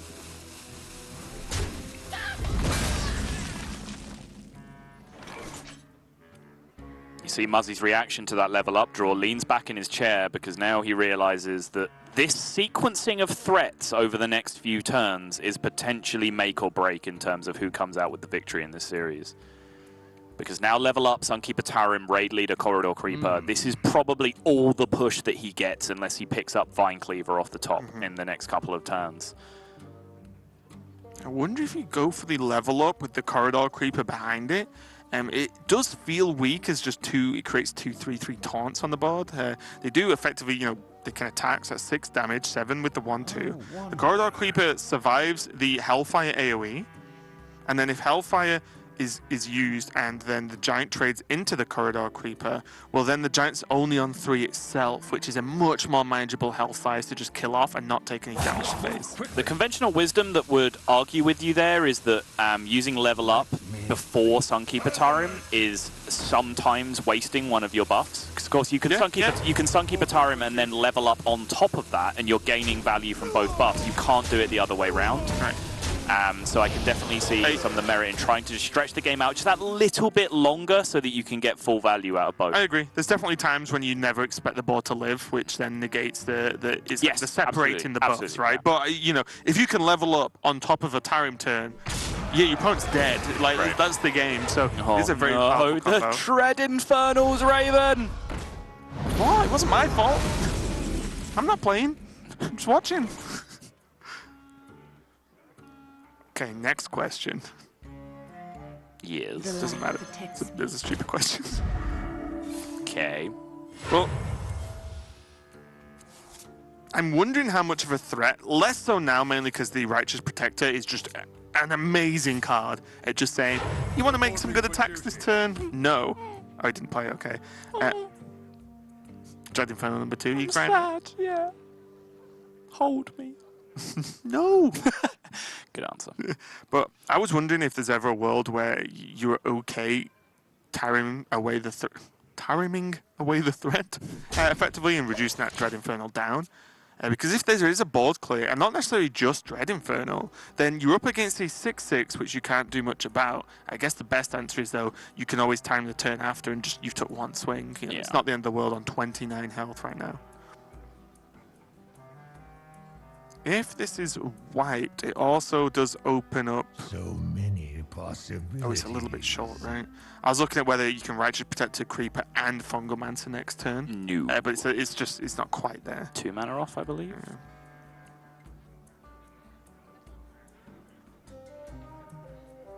Trunks, Team China just considering all the options right now, as there is the Dread Inferno, but that Defile definitely asks some questions, doesn't it? You have Defile +4 drop, right? Yeah. So you've got to pause and go, wait, is this just better?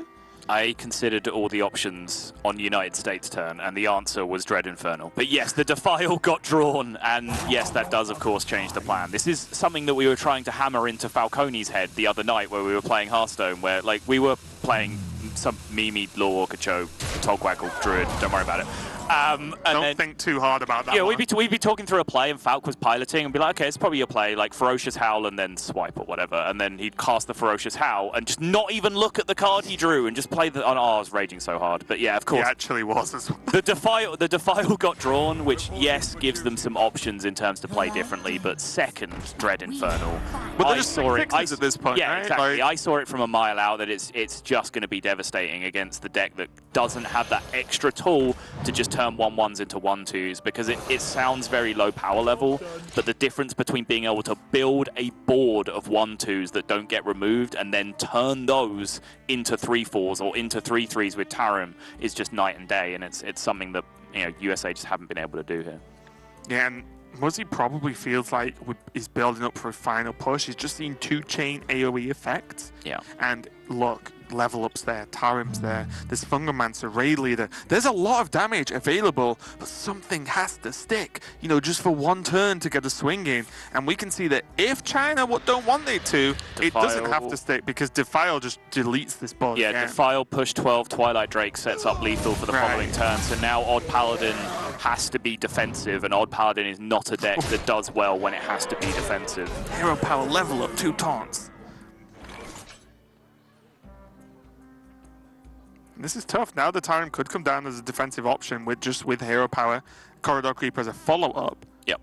And that might be the best Team USA have, but that isn't. It sounds like a powerful turn, but it just actually isn't, based on what's on the board, what's in the hand for China. As yes, everything's 3/3s, but guess what? The 3/3s still beat up Tarim and then punch through. So it's a decent shot at it, though. Without Tarim, this game was over. Yes, it's the difference between still having a foothold in this game and just being absolutely blown out. It's one of the only defensive options that Odd Paladin really ever plays, and it's something that you don't even have natural access to in your deck. It's just, you know, a high percentage chance to pick it up from Stonehill Defender. Now for China, this Argent Commander tech, which I've talked about a lot already, again, just does great work here, just affecting that break point between your 3/3s and the 3/7 of Tarim. You don't really have too nice a follow-up after that, but it does allow you to take a lot of power off the board, because as is the want of Evenlock, they have tapped themselves down to a very low health total, which means that there is threats of, you know, Leroy, Blessing of Might, whatever else coming through and just pushing too much damage for them to deal with. Yeah, and also, even though they have the Ooze, if they get a Vine Cleaver, that's still just 4 damage. Ooze isn't preemptive. Like, you've got to wait till they've equipped a weapon first. You do see the Argent Commander again. It's too good. You gain a 4/2 instead of lose an extra 3/3. That math just adds up to me. So now you can double trade into the 2/5 and Sun Fury Protector your 2/3/1s here if you would like. Right, that's what jumped out at me. Yeah. It seems fairly low risk. Like, level up does come down, but it's not that big of a punishment. Actually, no, I guess it's still. I think level up would be quite bad for you in that position. So yeah, I understand. Even with the Spellstone in hand, though? Because you could tap, play Hooked Reaver, and still Spellstone. That only answers one of the threats, right? And you still have to trade off your Argent Commander into the other one. I think if but you end up with a Hooked Reaver that's 7/7. Let me That's true. Like on an empty board, right? Right. But I mean, those Hooked Reavers are in your hand. You know, if you make this play, you can tap and play 2 Hooked Reavers if you don't have to Spellstone something on the following turn.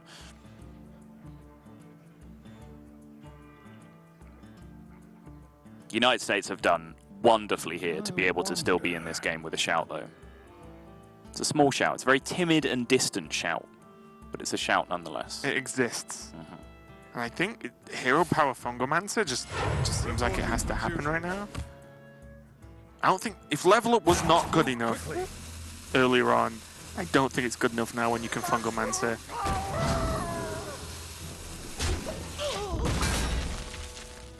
Wow, we just not see a lot of Hellfires in these games, do we? They are playing 2, right? I'm not going crazy right now. I heard Hellfire's a good card. Check China's deck for you. They are, in fact, playing 2 Hellfires, yes.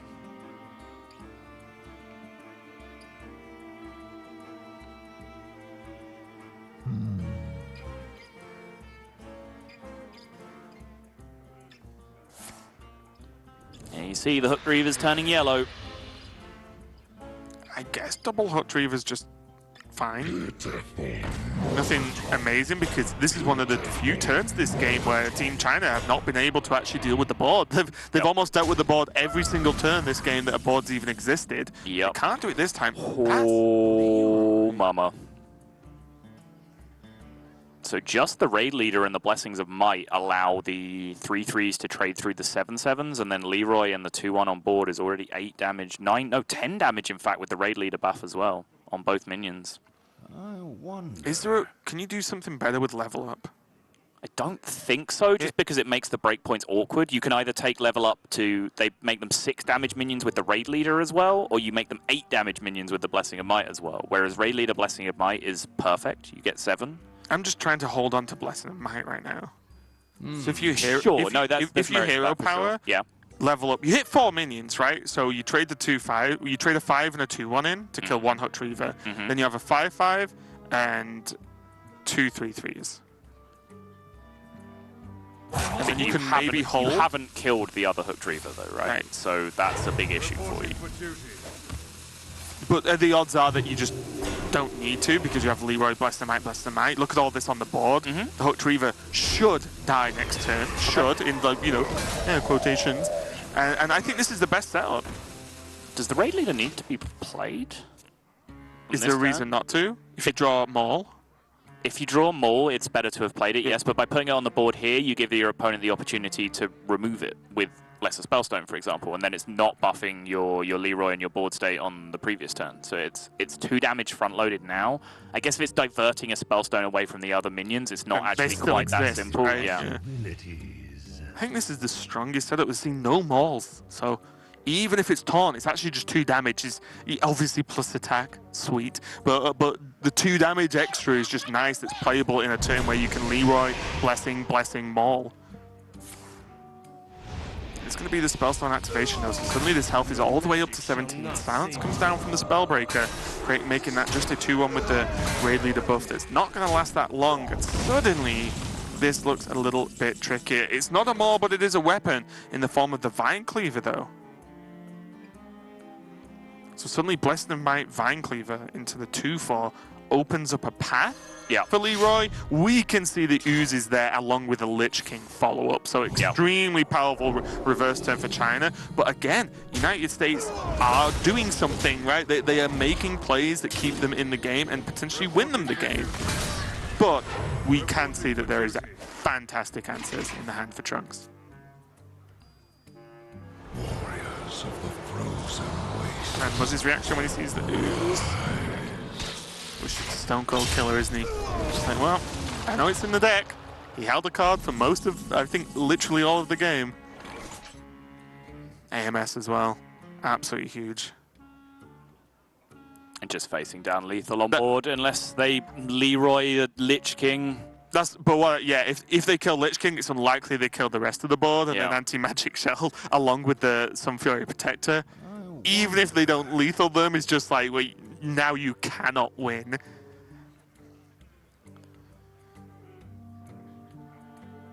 What about Leroy Void Ripper Blessing of Might? What does that even do? It's a 5/6 charge. Do you know what? Muzzy's a hellfire away from lethal right now.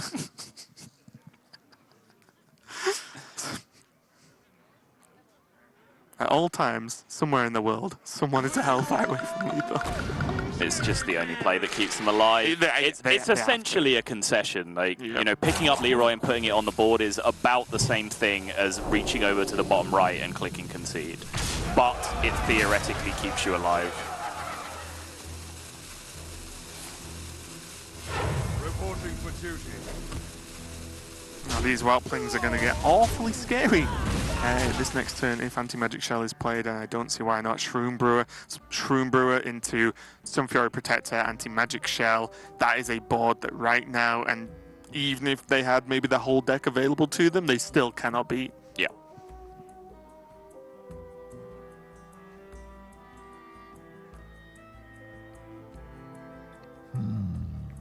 Of course, Team China going to talk it over, make sure they're playing the best possible turn, but for me, we're not at a stage in the game where they have to try and do anything fancy, right?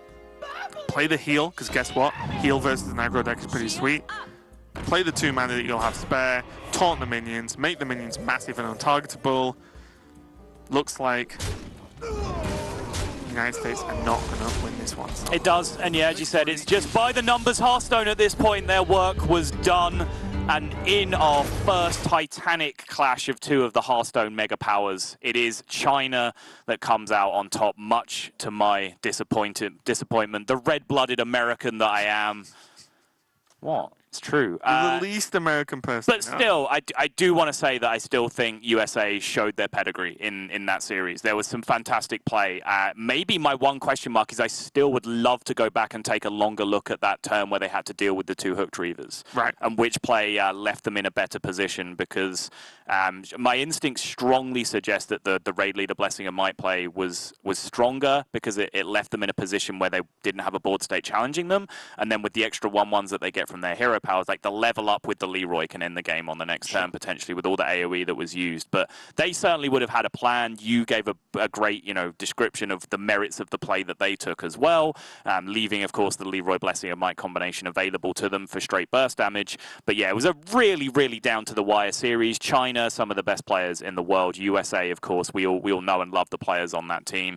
I think that series lived up to expectations, and I hope we were able to do justice for you. But let's take a quick recap of how that series developed. Yeah, just in case. It was a 5-game series, so it was, a long one in terms of how many games can even possibly be played. And we can see there Saiyan took a great win. Again, as you mentioned, just extremely solid play and textbook matchup play from Saiyan with the Rogue. Yeah, and it was Miracle Rogue picking up the win over Control Mage, and then Miracle Rogue also picking up the win over Aggro Mage. And there was that, of course, that big question at the end about whether you go face, whether you trade. But there's also something else that I just remembered I still want the answer to, about whether that Sorcerer's Apprentice was kept in the opening hand as well from USA, which I think could have had an impact on the series. Right, yeah, and then Frozen did lose with the Shaman, just never really getting going. The clears were there, but guess what? Token Druid just keeps going as well. It's almost like it has the Paladin hero power itself, and then it has the burst damage to finish the game out of nowhere. And then we did see Muzzy pick up a win with the Warlock, with the addition of Hellfire, of course, versus Yuluf's Priest. Really, really nicely played game as well. Through the early turns, the sequencing of the threats, we talked about it a lot, but that was the only reason why they even ended up in this spot where they were 2-2. And yes, they had an unfavored matchup left to win, but just to be in that position, they had to play a really clean game of even lock to get over the line against Priest. Yeah, we can check out some of the highlights of the match as well, so we can see more about just what I'm just gonna say is just good Hearthstone play, right? It's just solid play, good, wholesome farm to plate, free range, organic Hearthstone. Yeah, brought to you by Team USA. Yeah.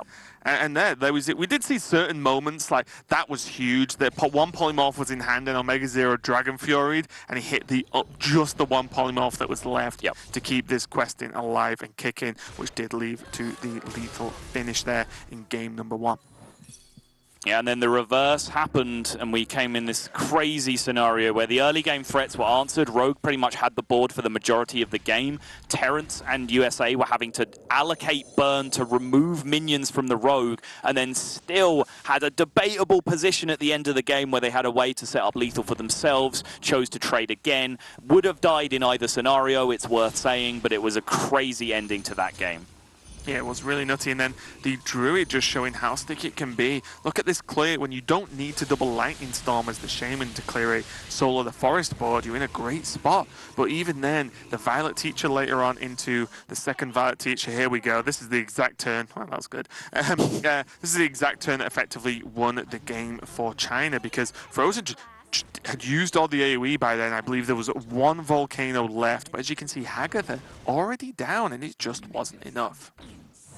Yeah, now you see that Mountain Giant in most people's hands would not have been on the board that turn. It would have been played early, it would have been answered by the Twilight Acolyte, and it would have been stalemated because of the Spellbreaker. And Muzzy's sequencing got them there, and you can see the whole time United States were in fact one Dread Infernal away from lethal. as they squared up the series 2-2. It gave me hope that my pick, Team USA, was going to pull out the unlikeliest of wins from the position they were in. But despite finding a couple of final pushes when it looked like they were already beaten, this anti-magic shell just locked out the game to the point where United States just give it up and concede the victory to China, who go out to a 1-0 record in Swiss. United States fall to 0-1.